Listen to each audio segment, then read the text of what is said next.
toxic cloud that wraps together all of humanity. As with every war, the goals are always the same: divide, conquest, and destroy. The only difference is now, the weapons are not guns or bombs or missiles. They're called spread, BCE, swap, austerity, fiscal compact, ESM, credit rating, and many more. They're equally strong weapons of mass destruction. But it's the army of the finance speculation, the one who strangles the economy, the one who harasses the democracies, the one that makes us scared slaves, the one that imposes a lifestyle upon all of us that we don't like. It seems we're watching the dawn of a new era, a period where discoveries in all of the different sectors of science and medicine should have allowed an easier life for us, to have defeated all the diseases and world famine. We would all have had far more free time because the machines would have worked for us, but it hasn't gone that way. The modern world obviously needs some improvement. Cancer and other epidemic diseases are responsible for deaths at an unstoppable rate. The pandemic spreads globally and increases like the incomes for the pharmaceutical industries. Hunger in the world has not been defeated. Violence keeps devastating entire world areas, and a situation of poverty is forcing entire populations to migrate. The United States are just like the old and beloved Europe, where the social differences are getting wider. Rich people are becoming more rich. The middle class is being pushed towards poverty, and the lower class spirals uncontrollably towards misery. America is still under the crisis path of subprime mortgages that definitely undermines the last bit of security in people, and instead has generated a negative domino reaction overseas. On the other side, the European side, the EU states themselves are so strangled by debt balance sheets that a big part of the state income is destined to pay just the interest without any possibility to reduce the debt itself. America and Europe should have been the ones supported by the rest of the world. Instead, they have been crushed by the most powerful financial crisis in history, which has brought social and cultural implications still to be fully understood.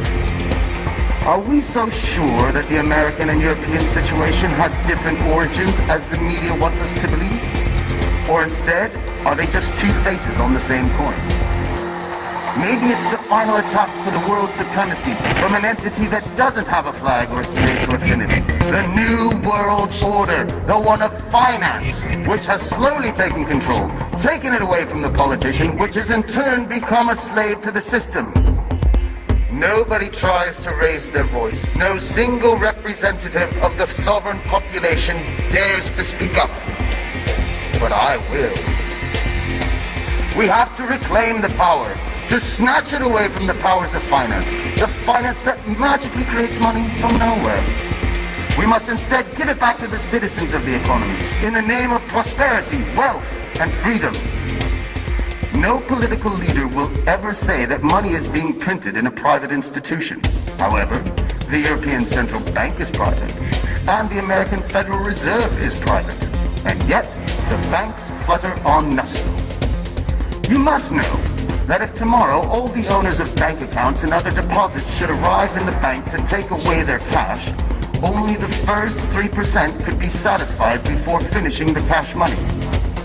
Don't believe me? Have a look at what Cyprus is facing now. More countries are destined to follow.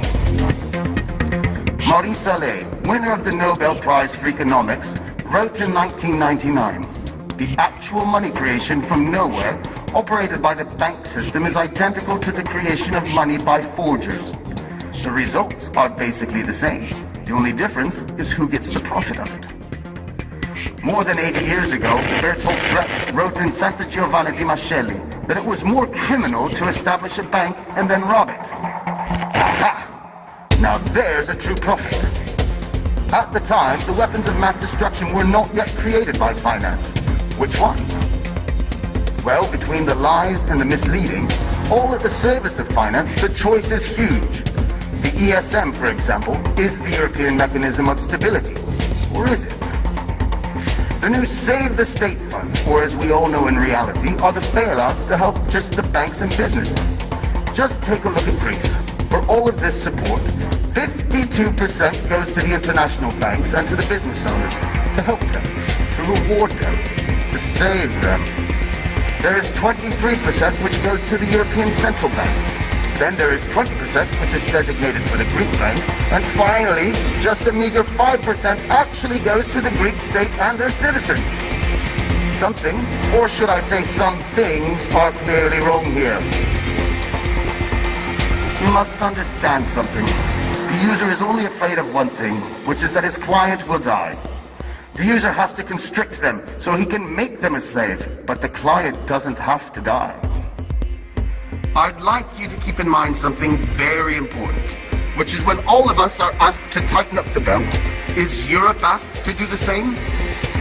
This is bullshit. Sometimes there's a gentleman who asks us just that. Mr. Van Rompuy, President of the European Council, elected by governments and not by the citizens.